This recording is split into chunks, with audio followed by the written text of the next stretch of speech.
అందరికీ praise the lord. ఈరోజు దేవుని వాగ్దానము, ఆయన బాధ పెట్టినను తన కృపను బట్టి జాలిపడును. విలాప వాక్యములు 3వ అధ్యాయము 32వ వచనము. మన దేవుడు జాలిపడే దేవుడు, కోపించుచునే తన వాత్సల్యాన్ని మన మీద చూపించే దేవుడు.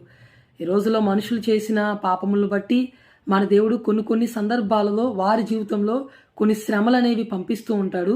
ఎందుకు ఇలా చేస్తాడంటే, ఇలా చేయడం దేవుని యొక్క ఇష్టము అసలు కాదు. కానీ దేవుడు ఇలా ఎందుకు చేస్తున్నాడంటే, ఇట్లా శ్రమలు వారి జీవితంలోనికి అనుమతించడం ద్వారా వారు ఆధ్యాత్మికంగా దేవునికి దగ్గరయ్యి దేవుణ్ణి పూర్తిగా వేడుకొని వారి యొక్క పాపపు జీవితాన్ని విడిచిపెట్టి దేవుని యొక్క మార్గములో వారు నడవాలన్నదే దేవుని యొక్క ఆశ, కోరిక.